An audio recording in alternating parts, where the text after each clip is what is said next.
వివిధ భారతి యూట్యూబ్ ప్రేక్షకులకు స్వాగతం, సుస్వాగతం. ఓం శ్రీ గణేశాయ నమః.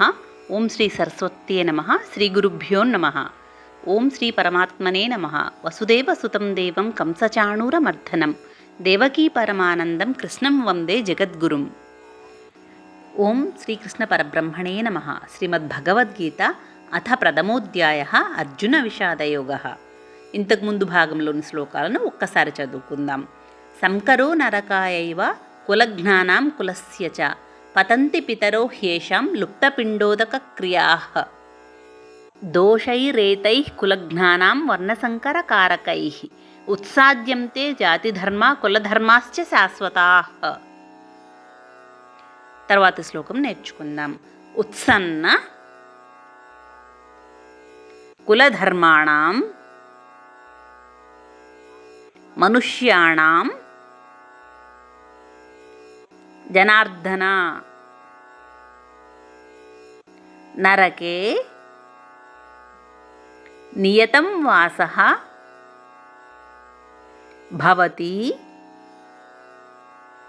త్యనుశుశ్రుమా. ఉత్సన్న కులధర్మాణం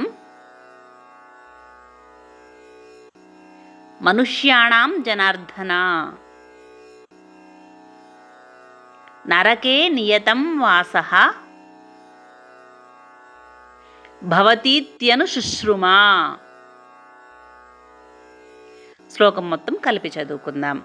ఉత్సన్న కులధర్మాణం మనుష్యాణం జనార్దన నరకే నియతం వాసః భవతీత్యనుశుశ్రుమా. ఉత్సన్న కులధర్మాణం మనుష్యాణం జనార్దన నరకే నియతం వాసః భవతీత్యనుశుశ్రుమా. ఉత్సన్న కులధర్మాణం మనుష్యాణం జనార్దన నరకే నియతం వాసః భవతీత్యనుశుశ్రుమా. మనము 44వ శ్లోకం యొక్క తాత్పర్యాన్ని తెలుసుకుందాం. ఓ జనార్దన, కులధర్మాలు తొలగిపోయిన మనుషులు కలకాలం నరక నివాసులే అవుతారని విన్నాం అని ఈ శ్లోకం యొక్క తాత్పర్యము. తరువాత శ్లోకం నేర్చుకుందాం. అహో బత మహత్పాపం కర్తుం వ్యవసితా వయం యద్రాజ్య సుఖలోభేన హంతుం స్వజన ముద్యతాః. అహోబత మహత్పాపం కర్తుం వ్యవసితా వయం యద్రాజ్య సుఖలోభేన హంతుం స్వజన ముద్యతాః. 45వ శ్లోకం మొత్తం కలిపి చదువుకుందాం. అహోబత మహత్పాపం కర్తుం వ్యవసితా వయం యద్రాజ్య సుఖలోభేన హంతుం స్వజన ముద్యతాః. అహోబత మహత్పాపం కర్తుం వ్యవసితా వయం యద్రాజ్య సుఖలోభేన హంతుం స్వజన ముద్యతాః.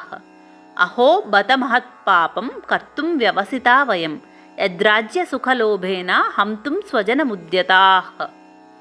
మనం 45వ శ్లోకం యొక్క తాత్పర్యాన్ని తెలుసుకుందాం. అకట అయ్యయ్యో అని అర్థం. రాజ్యసుఖం కోసం స్వజనాన్ని వధించడానికి సిద్ధమైన మనం ఎంత మహాపాపానికి ఒడిగడుతున్నాము అని ఈ శ్లోకం యొక్క తాత్పర్యము. తరువాయి భాగంలో మరో 2 శ్లోకాలను నేర్చుకుందాం. సర్వే జనా సుఖినో భవంతు, లోకా సమస్తా సుఖినో భవంతు.